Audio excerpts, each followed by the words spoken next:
నా పేరు రేహాన్. నేను 10th క్లాస్ చదువుతున్నా. మా స్కూల్ పరిస్థితి అస్సలు బాగాలేదు. ఇప్పటికీ మా స్కూల్‌లో చాలా మంది పిల్లల మీద స్లాబ్ పడింది. మొన్ననే రీసెంట్‌గా మా ఆయమ్మ మీద పడ్డది ఈడ. ఆషాఢ మాసం సందర్భంగా మన కాసం ఫ్యాషన్స్ కిలో చీరలు కొనండి, అరకిలో చీరలు ఉచితంగా పొందండి. మెడ మీద చాలా నొప్పయింది. హాస్పిటల్‌కి అప్పుడే వెంటనే తోలుకుపోయింది. అయితే మస్తు రోజుల నుండి ఆయమ్మ కూడా స్కూల్‌కి రాలేదు.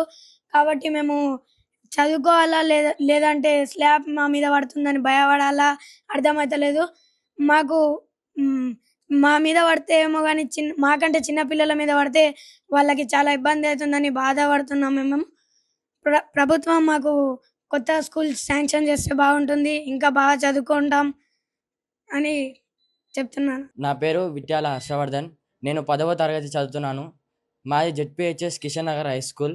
మా స్కూల్ పైన పెచ్చులు ఊసిపడి ఇంతకుముందు 4, 5 మంది తలకాయలు పలిగి హాస్పిటల్కి వెళ్ళారు. రీసెంట్గా మొన్ననే ఆయాపై పడింది. ఆయాపై పడితే ఆమెకి 3వసారి పడింది అట్లనే. మా క్లాస్లో కూడా 10th క్లాస్లో పచ్చలు ఊసిపోవడానికి ఉన్నాయి. మొన్న వేరే చిన్న స్కూల్ ఆమె మా స్కూల్లో ఊడ్చడానికని వస్తే ఆమె మీద కూడా పడుతుండే. నేను కూడా చూసిన నా కళ్ళతోని. ప్రభుత్వం నుంచి మాకు ఒక మంచి స్కూల్ వస్తే బాగుంటుందని కోరుకుంటున్నాను. ఇప్పుడు మాకైతే స్కూల్ లేకున్నా సరే కానీ మా తర్వాత చిన్న పిల్లలు ఉన్నారు సార్. వాళ్ళకైతే మంచి కొత్త స్కూల్ కావాలి కదా సార్. దయచేసి కొత్త స్కూల్ పంపించండి సార్. పేరు మనీషా.